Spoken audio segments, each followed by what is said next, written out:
Kinshasa, Lubumbashi, Matadi, Goma, Mbandaka, Bukavu, Kisangani, Mbujimai, Kenge. iWeb, l'information pour vous et avec vous En toute objectivité, À vous la parole. iWeb. Mesdames et messieurs, c'est un grand bonheur et merci de nous suivre une fois de plus. Bienvenue à cette émission Top 15 qui reçoit une voix forte du mouvement citoyen Sénat, Concert national en action. Et bien avec lui, on va parler des 3 sujets principaux qui retiennent l'attention, en tout cas, de l'ensemble de la population congolaise. Il s'appelle Serge Goncho. Eh bien, bienvenue mesdames, bienvenue messieurs. Top 15, c'est parti. Bonjour président Serge Goncho, communément connu sous ce nom-là. Bonjour Gédéon Atibou. Et il semble que depuis le 30 juin dernier, vous avez marqué le recours à l'authenticité. Pour quelle raison? Oui, depuis le 30 juin, moi et des amis, nous avons fait un geste fort. Nous avons décidé de nous débaptiser, de renoncer aux prénoms pour prendre des noms qui valorisent notre culture. Cela fait partie d'une dynamique que nous avons appelée la décolonisation. Parce que le 30 juin, vous le savez, on n'a pas eu les festivités habituelles. Nous avons profité de l'occasion pour réfléchir sur notre indépendance. Est-ce que nous sommes indépendants depuis 1960? La vérité est que nous ne sommes pas indépendants. Nous sommes officiellement indépendants, mais officieusement, nous continuons à être dépendants. Donc la colonisation continue sous un autre visage. Et comme elle continue sous un autre visage, nous l'appelons, et nous ne sommes pas les premiers, nous ne sommes pas les inventeurs du terme, nous l'appelons la néocolonisation ou le système du néocolonialisme. Et pour engager les Congolais dans la lutte contre le néocolonialisme, qui est la cause première, fondamentale de leurs problèmes, nous avons donc commencé par ce geste symbolique de nous débaptiser. Moi, je ne m'appelle plus Serge Goncho, je m'appelle maintenant Kimi Kambo Goncho. Qui veut dire? Kimi Kambo, ça signifie le chef du clan. C'est mon nouveau prénom. Le chef du clan, vous êtes en même temps le président de la conscience nationale en action. Vous estimez que le Congo n'est pas encore indépendant. Quels sont les exemples forts qui le prouvent? Merci. L'indépendance, c'était la fin de la colonisation en 1960. Qu'est-ce que la colonisation? La colonisation, c'est l'exploitation des matières premières d'un pays ou d'un peuple pour votre propre pays. Les pays colonisateurs, c'était la France, l'Angleterre, quelques autres, l'Allemagne. Qu'est-ce qu'ils faisaient? Ils viennent, ils débarquent dans un pays qui s'appelle le Congo, la Côte d'Ivoire, Cameroun. Ils disent, bon, ces champs-là, c'est nos champs. Les mines-là, c'est désormais nos mines. Ils exploitent. Ils vous prennent, vous, par la force, vous devenez leurs travailleurs. Ils installent leur autorité politique. Et avec cette matière-là, ils vont construire Bruxelles, ils vont construire des villes. C'était ça la colonisation, l'exploitation. En 1960, il y a eu un vent de révolte. Nos pères ont dit, c'est fini, nos matières, c'est pour nous. C'était une lutte, n'est-ce pas? Les indépendants, c'était une lutte. Alors ils disent, ok, comme on est contraint de décoloniser, on peut le faire, mais il faut qu'on continue à exploiter. Donc, ils ont mis en place un mécanisme qui permet de vous donner un semblant d'indépendance tout en continuant à exploiter. Vous voyez? C'est pourquoi nous disons que nous n'avons jamais été indépendants, malgré la proclamation officielle. Et vous savez, par exemple, que nos ressources jusqu'à aujourd'hui ne nous profitent pas. La guerre qu'il y a à l'Est, c'est la guerre de quoi? Vous voulez dire que ce néocolonialisme est à la base du trou dans lequel se trouve la RDC? Oui. Aussi bien par l'inertie du passé que par l'effet présent. L'inertie du passé, c'est quoi? Vous donnez aux gens une indépendance piégée. C'était une indépendance piégée. C'est-à-dire, oui, on vous donne l'indépendance. Mais en même temps, on va provoquer une sécession au Katanga. En même temps, on provoque une sécession au Kasaï. Au Kasaï. En même temps, on provoque des troubles à gauche, à droite. En même temps, on vous dit votre monnaie, c'est la nôtre. Ça, je prends le cas de la France. Vous n'avez pas de monnaie nationale. Vous êtes soi-disant indépendant, mais votre monnaie, le franc CFA, il est fabriqué en France, contrôlé par la France. Donc vous n'avez pas la souveraineté monétaire. Vous avez le FMI qui vient vous imposer des prêts. Je dis bien vous imposer. Il trouve des moyens de vous dire, je vous fais des prêts pour le développement, aide au développement, mais il trouve des mécanismes toujours pour récupérer ça. Et dans notre cas en RDC, il provoque la guerre à l'Est avec l'envahisseur rwandais, tout et consorts, les Burundais, et ainsi de suite. Donc nous n'avons jamais été indépendants, parce que l'exploitation a continué. Et c'est contre ça maintenant que nous avons dit, nous voulons nous lever. Et vous estimez que ce sont les citoyens qui doivent s'organiser pour s'opposer à ce que les politiques sont soumis, bien malgré eux parfois. Quelles sont les actions fortes que la Sénat compte entreprendre sur le terrain, peut-être pour exercer la pression sur le politique, afin que cette conscience-là soit collective? La première chose que nous faisons, c'est de sensibiliser. Vous venez de le dire, ce sont les citoyens qui se battent contre le néocolonialisme, rarement les dirigeants politiques. Il y a quelques dirigeants politiques qui se sont levés contre le néocolonialisme. C'est le cas de Laurent Gbagbo, c'est le cas de Thomas Sankara, c'est peut-être le cas de Kadhafi. Et Lumumba, sans oublier. C'est le cas de Lumumba. Ils ne sont pas nombreux. Pourquoi? Parce qu'ils disent, écoutez, j'ai mon fauteuil. Au bout d'un moment, il choisit entre son fauteuil et une révolution. Il dit non, ces gens-là sont trop forts. Bien, mieux vaut s'accommoder. Donc, tous les dirigeants politiques ont tendance à s'accommoder au néocolonialisme parce que leur premier but, ce n'est pas le peuple, c'est leur pouvoir. Mais nous, en tant que peuple, si nous, on ne se lève pas, nous resterons dans le néocolonialisme. C'est pourquoi la première chose que nous faisons, c'est de dire aux citoyens que vous devez vous lever contre le néocolonialisme parce que c'est vous qui souffrez. Vous allez voir des... En faisant quoi concrètement lorsque vous parlez du soulèvement? Oui, il y a beaucoup de choses que nous faisons. La première chose, c'est la sensibilisation. La deuxième chose, la sensibilisation pour que les gens comprennent que leur véritable problème... Et en sensibilisant, vous pensez que le concept est accepté facilement au sein de la population? Le concept est très accepté. La vérité, c'est que les intellectuels congolais et les politiques congolais évitent cette question. Depuis que nous avons lancé la question du néocolonialisme, je ne vois pas les intellectuels intervenir là-dessus. Ils évitent soigneusement. Je ne vois pas toutes les élites que nous avons ici, société civile, Senko, les députés, le président de la République. Je ne les vois pas, ils ne parlent pas de ce sujet, ils l'évitent soigneusement. Mais quand vous expliquez au petit peuple, moi je le fais, en Lingala, en Chiluba, en Swahili, en Kikongo, en Kitetela, les gens comprennent très bien. Donc quand vous sensibilisez, les gens vont comprendre. Ça s'appelle éveil de conscience. La deuxième étape, c'est la mobilisation. C'est leur dire comment on doit procéder maintenant pour évacuer ce néocolonialisme. Et ça, nous le faisons. Ça, c'est une vaste campagne, un long combat oui. Que vous avez lancé. Oui. Je crois que ça fait partie de l'ADN ou de l'identité de la Sénat. Oui. Pour ceux qui ne savent pas, qu'est-ce que c'est d'abord la Sénat concrètement? La Sénat, c'est un mouvement citoyen. Un mouvement citoyen, vous comprenez donc que c'est un cadre qui est différent des mouvements politiques. C'est un mouvement citoyen, c'est-à-dire la maman maraîchère, le tailleur du coin, même vous, le journaliste, vous pouvez rejoindre un mouvement citoyen. Et nous parlons pour les problèmes qui concernent les citoyens. Par exemple, nous avons constaté qu'on était en train de nous tuer à l'Est. Beni, Butembo, Minembwe, Ituri, on est en train de nous tuer. Un génocide est en train de se passer. Je vais même plus loin, je dis la balkanisation est en marche. Mais les politiques n'en parlent pas, ils font semblant de ne rien voir. Vous l'affirmez de manière péremptoire? J'affirme que la balkanisation est en marche. Moi, je suis citoyen, c'est comme ça que je perçois les choses.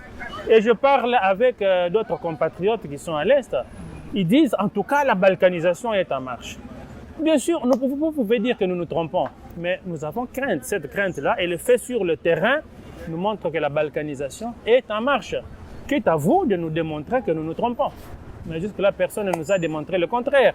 Parce que toutes ces histoires-là qui à l'Est ont commencé comme une petite plaie, un furoncle. Mais avec le temps, ça s'étend. Avec le temps, ça s'étend. Maintenant, c'est tout l'Est, toute la côte Est jusqu'en Ituri. il y a des étrangers qui viennent, il y a des territoires qui ne sont pas contrôlés, il y a des forces militaires étrangères qui sont sur notre territoire, il y a des tueurs qu'on ne connaît pas, qu'on appelle les prétendus, les présumés ADF, qui tuent. On ne sait rien de ce qui se passe. Il y a des gens qui sont chassés chaque jour de leurs champs, mais c'est un dépeuplement. On nous dépossède des notaires, il y a des gens qui viennent de l'étranger, qui s'installent. Le nombre augmente chaque jour. Comment voulez-vous appeler ça? Un jour, ces gens-là, ils vont dire, nous réclamons l'autonomie parce qu'on nous tue, on nous malmène. C'est quoi? C'est la balkanisation qui est en marche. En tout cas pour moi. J'attends maintenant qu'un politique vienne là, me prouve lui que c'est le contraire. Mais ce que j'ai dit là, c'est le point de vue de toutes les populations de l'Est. Et de nous qui sommes au centre aussi. Vous venez de l'Est où vous avez sillonné quelques coins. Et aux grandes dames, le constat est glacial qu'un matin de janvier. Est-ce que les constats faits sur le terrain étaient au-delà de vos attentes? J'ai fait le parcours Bunia jusqu'à Goma en véhicule. Je suis passé par tous ces coins-là, Komanda, ainsi de suite. Mais j'ai vu de mes yeux des gens parfois qui nous arrêtaient, des militaires avec une barbe hirsute, un regard injecté de sang. Bien, ils vous demandent, vous devez payer quelque chose. Vous filez vite parce qu'on ne sait jamais ce qui va arriver. J'ai vu des maisons, des villages abandonnés. Et j'ai parlé aux populations qui sont là-bas. Ils disent, nous vivons dans l'incertitude totale, l'insécurité. Et ça, c'était au mois d'avril, mai. Et maintenant, la situation s'est empirée. Et le résultat de l'état des sièges ne sont pas encore probants dans les deux provinces où on a décrété cette question de l'état des sièges. Écoutez, quand on a décrété l'état de siège, nous à la CNA, Conscience nationale en action, nous avons exprimé notre scepticisme. Mais nous avons dit, puisque quand même l'État... Vous étiez sceptique dès le départ? Dès le départ. Vous pouvez aller voir nos publications, nous étions sceptiques dès le départ et nous l'avons dit. Nous l'avons dit parce que nous avions constaté que cet état de siège intervenait un peu comme une manœuvre pour démobiliser les populations de l'Est qui s'étaient levées pour réclamer le départ de la MONUSCO. La MONUSCO avait entrepris une vaste campagne.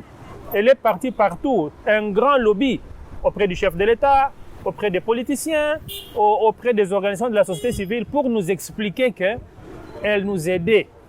La MONUSCO est allée jusqu'à déclarer que ce n'est pas nous qui tuons, c'est votre armée et c'est votre État qui tue. Vous avez entendu ça? Vous l'avez entendu de Binta Keïta, je pense, la représentante. Vous l'avez entendu de Mike Hammer Nzita, l'ambassadeur américain. Ils ont dit clairement que ce n'est pas nous qui tuons, c'est votre armée et votre gouvernement. Les preuves, la déclaration, elle est là. Il y a des vidéos sur ça. Vous comprenez? Mais la population avait dit, nous voulons que la MONUSCO s'en aille. Et c'est à ce moment-là que l'état de siège est tombé. La mobilisation du peuple a été en quelque sorte torpillée. Pour vous, résoudre la question persistante de l'insécurité dans la partie orientale du pays devait se faire avec ou sans l'état de siège. Mais qu'est-ce que l'état de siège fait qui n'aurait pas été fait sans l'état de siège? Je vous rappelle que quand Mamadou Ndala, quand il a opéré des exploits là-bas, il n'y avait pas l'état de siège. Il n'y avait pas l'état de siège. Donc on peut faire ce que Mamadou a fait sans état de siège. Qu'est-ce que l'état de siège a apporté de plus? Là, nous avons un nouveau chef de l'État à la tête du pays qui vient avec une nouvelle impulsion et peut-être qu'il voudrait faire les choses différemment. Bon, il veut faire des choses différemment. Nous nous sommes tus pendant 2 mois. Vous avez vu que pendant 2 mois, la CNA n'a presque pas fait de publication. Nous avons dit, essayons de soutenir les forces armées. Laissons-leur l'occasion de peut-être démontrer ce qu'elles peuvent faire. Nous avons suivi pendant 2 mois. Bon, le résultat, il est mauvais. Nous sommes en contact. Nous sommes en contact tout le temps avec les populations de l'Est qui nous envoient leurs témoignages. J'en ai plein dans mon téléphone qui vous disent, en tout cas, nous ici, on se demande si l'état de siège n'est pas venu pour nous lier les mains derrière le dos, pendant que les ennemis, eux, sont libres de circuler. À 18h, on nous oblige de rentrer dormir, couvre-feu. Mais c'est à ce moment-là que les tueurs, eux, sont libres de circuler. Donc ça devient pratiquement du business pour certains. Bon, disons que l'état de siège, c'est comme la MONUSCO. Hein. C'est-à-dire, vous venez avec de grandes promesses, nous allons vous apporter la paix. Au bout d'un temps, la paix n'est pas là, mais l'action continue. On dit, mais la MONUSCO continue, pourquoi? Bien, parce qu'ils sont bien payés, parce qu'on peut aussi ramasser quelques pépites par là. L'affairisme vient. Mais l'état de siège, s'il n'y a pas de résultat, ça sert à quoi? Nous demandons, en tout cas nous, c'est notre proposition. Hein? On peut comprendre ça comme on veut. Nous demandons au chef de l'État d'arrêter l'état de siège. Nous demandons aux députés, surtout ceux du Kivu, du Grand Kivu, hein, qu'ils ne votent plus la prolongation de l'état de siège, mais qu'on réfléchisse à d'autres options, et il y en a. Mais l'état de siège, en tout cas, quand on fait le bilan comptable, ce n'est pas parce que tu as fait 2 buts que tu as gagné le match. Hein. Tu peux faire 2 buts. Donc il faut arrêter l'état de siège. Deuxièmement, nous lui recommandons de continuer sur l'audit de l'armée. Nous avons applaudi lorsqu'il a révélé au grand jour la magouille qui existe au sein de l'armée. Donc c'est un début c'est un début de cet audit et nous l'encourageons à continuer ça. Il doit y aller, c'est risqué, nous savons, mais il doit y aller. Et puis la dernière chose que nous demandons, c'est qu'on examine réellement l'option de l'autodéfense. Parce que le peuple, la légitime défense, c'est un droit. C'est un droit. Quand vous venez pour me tuer, c'est un droit, je dois me défendre. Mais les populations disent, mais nous on est là, nous sommes chez nous. Il y a des gens qui viennent nous tuer et nous on ne peut pas s'organiser. Il y a des maïmaï là-bas. Il paraît que ce sont des mouvements de résistance. Je ne connais pas trop bien l'organisation, mais si vous observez bien là-dedans, il y a des natifs, des Congolais qui disent « nous devons nous défendre ». Mais au lieu de considérer ces gens-là comme des bandits, parce qu'on a tendance à les considérer comme des bandits, il faut plutôt les capitaliser. Il faut les considérer comme des supplétifs de l'armée qui doivent travailler avec l'armée parce qu'ils ont plus conscience des problèmes de leur propre sécurité que d'autres qui ne sont peut-être que des affairistes. C'est vrai, il y a toujours un mélange de tout. Hein? Mais l'expérience n'est pas inédite. Quand vous allez aux États-Unis, les citoyens ont le droit de port d'armes pour se défendre. Vous allez au Burkina Faso dernièrement, on a envisagé de travailler avec des supplétifs à l'armée pour se battre contre le terrorisme. C'est ça qu'il faut faire aussi dans le Kivu. Il faut travailler avec les populations pour organiser l'autodéfense parce que notre armée, elle est visiblement en défaillance. Maintenant, je peux passer à votre question sur la congolité. La lecture de la Sénat quant à cette question. Bon, pour nous, à la Sénat, nous pouvons répondre en disant qu'il faut choisir le bon moment. Avant l'heure, ce n'est pas l'heure. Après l'heure, ce n'est pas l'heure non plus. La question de la congolité apparaît maintenant sous un mauvais jour. Elle apparaît sous un mauvais jour. Pourquoi? Parce que, elle divise. Vous voyez bien qu'elle a divisé les gens. Pas seulement sur le point de vue débat, mais aussi sur le point de vue de mouvement dans la population. Elle divise. Vous sentez qu'il y a une levée de boucliers du côté de Katanga. De l'autre côté, il y a ceux qui soutiennent cette question de congolité. Mais ce lever de boucliers, cette division-là, ne nous est pas rentable pour le moment. Deuxièmement, ce n'est pas notre priorité. Quand on veut résoudre des problèmes, il faut quand même avoir un ordre de priorité. Par exemple, ce matin, je lis que les Jeux de la francophonie, c'est les Jeux de la francophonie qui sont prévus ici, sont en danger. On a remarqué des surfacturations, on a remarqué des tripatouillages. Ça va donner une très mauvaise image du pays. C'est la francophonie quand même. Mais ça, c'est quoi? C'est des problèmes de gouvernance. Nous avons des problèmes d'eau, nous avons des problèmes d'électricité, nous avons des problèmes d'embouteillage, les routes, nous avons des problèmes de sécurité. Nous avons 10 000 problèmes. Mais ces problèmes-là, apparemment, on ne s'en occupe pas. Toute l'énergie aujourd'hui des députés, des intellectuels, s'est tournée vers Congolais de père et de mère. Mais ceux qui sont en train de faire la mauvaise gestion, la mauvaise gouvernance, ceux qui sont en train de voler, que l'IGF est en train de pourchasser, y compris à la présidence, parce que nous avons appris que l'IGF est allé à la présidence, on l'a chassé. Vous comprenez? Mais c'est tous ces problèmes qui sont prioritaires. Pourquoi on ne s'en occupe pas? Le recensement, les préparatifs pour les élections, déjà dans 2 ans. On est encore loin du compte. On ne s'en occupe pas. La question sécuritaire à l'Est, c'est comme si on a abandonné le pays, étranger, ça là, ce qu'ils veulent. On ne s'en occupe pas. Mais qu'est-ce que la congolité vient? Où est l'urgence de la congolité ici? D'autant plus que, lorsque nous entendons certains, ils nous disent que le président de la République, il a déjà le 2e mandat, tellement il a fait un bon bilan. Il a déjà demandé plus d'une fois que la population lui renouvelle sa confiance. Donc on est déjà dans... Donc, il a tout pour gagner le 2e mandat, selon ce que les autres disent. Alors, que Katumbi soit là au parquet, si ça fait plus, c'est celui qui va gagner. Nous proposons qu'on aille aux élections, qu'on prépare de bonnes élections. Moi, je peux battre Katumbi si je suis candidat, président de la République. Hein. J'ai suffisamment d'arguments pour lui montrer que je vaux mieux que lui. Suffisamment d'arguments, mais pas une base solide, parce qu'on sait aujourd'hui qu'avec la scène, c'est à peu près quelques membres consciencieux qui arrivent à adhérer à votre mouvement. Non, le Congolais n'est pas stupide. Le Congolais vote souvent certaines personnes parce qu'on ne lui présente pas des projets et des personnes. Si aujourd'hui on prend un Congolais qui est crédible, comme il y a une époque on voulait présenter Monsengo, il y en a qui voulaient préparer Mukwege, il y en a qui peuvent préparer, prenez quelqu'un comme Mutombodi Kembe. Vous croyez que si quelqu'un comme Mutombodi Kembe se lance ici, qui va le battre? Quel politicien va le battre? Hein? Moi, on ne me connaît pas. Bon, je ne parle pas de moi. A-t-il la notoriété, mais aussi d'arguments? Quel est le parti qui a un argument ici? D'ailleurs, nos partis n'ont même pas d'idéologie. Ils font leur campagne sur quoi? Celui-là, il a volé, tout sauf lui. Toutes les campagnes se font sur ça. Ça, ce n'est pas un programme. Nous votons par rejet et non pas par adhésion à une idéologie. Donc, il n'y a pas de crainte. Tous ces partis-là n'ont aucune idéologie cohérente. Alors, parlant de la congolité, parce qu'on tend bien vers la fin de ces top 15, quelle aurait été l'attitude en ce moment pour l'ensemble du peuple congolais? Bien, moi, je crois que le peuple congolais, nous nous laissons parfois embarquer par des gens qui sont plus malins que nous. Nous devons faire attention à ça. Nous disons, OK, d'accord pour verrouillage ou disons filtrage. Je veux parler plutôt de filtrage. Ce n'est pas n'importe qui peut être président de la République.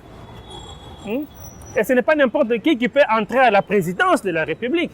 Il n'y a pas que le président. Il y a toute la présidence. Parce que beaucoup de choses se passent ici. Le président vous dit, je ne savais pas, ce sont mes collaborateurs. Dans les combats congolais, c'est la question du filtrage. Il faut que la fonction du président de la République ou même de la présidence de la République soit sévèrement filtrée. Il ne faut pas avoir là des gens qui viennent pour se tourner les pouces. Si nous respectons réellement le président de la République, eh bien, on doit le voir aussi dans l'entourage du président de la République. Lorsque le président de la République dit « je ne savais pas », mais on demande « mais qui est-ce que vous avez mis comme collaborateur ?» Et pourquoi vous les laissez là depuis que les gens parlent? C'est que vous ne respectez pas déjà vous-même la fonction de président de la République. Vous voyez, c'est ça la vraie question. Ensuite, nous allons parler d'autres choses. Est-ce qu'il faut un niveau d'études? Est-ce qu'une préparation? Il faut que la fonction de la présidence soit... On montre déjà l'exemple que nous respectons cette fonction. Mais si c'est pour des copains et des copines, je suis désolé, ça ne changera rien. Président Serge Ngocho, communément actuellement appelé Kimi Kambo. Kimi Kambo, Oui. Votre dernier mot. Mon dernier mot, j'encourage quand même le président de la République, bien que je le critique très souvent. Je l'encourage parce que je suis très témoin de sa bonne volonté, mais il doit être conscient qu'il est pris dans une nasse et qu'il doit se battre. Quelles que soient les difficultés, qu'il fasse toujours le meilleur de lui-même, qu'il nous prépare de bonnes élections et qu'il ne songe pas à tricher. Parce que la tentation est toujours grande, qu'il ne songe pas à ça à tricher. Même s'il ne gagnait pas, il sortira par la grande porte. Et nous demandons, mais entre-temps nous le soutenons. Cette critique fait partie du soutien que nous lui apportons. Il n'y a pas que les gens qui chantent Djalé le soutiennent. Nous aussi qui le critiquons objectivement, nous le soutenons. Nous encourageons les Congolais à prendre leur avenir en main. 2023, c'est l'année où ça passe, où ça casse. Et je crois que Félix Tshisekedi, jusque-là, tel que je le suis, est une chance pour le Congo. Parce qu'il parle de l'état de droit. Il nous permet de le critiquer, comme je le fais, sans avoir peur qu'on va me pourchasser après. Et je crois qu'on ne va pas les tenter par la volonté de truquer les élections. Serge Ngocho, président national de la Sénat, Conseil national en action. Top 15 vous dit grandement merci. Merci Gédéon Atibou. Au prochain numéro, avec Amidos et plaisir. Inch'Allah.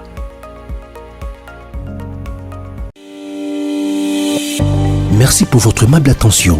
À très bientôt pour un prochain numéro de Top 15. iWeb.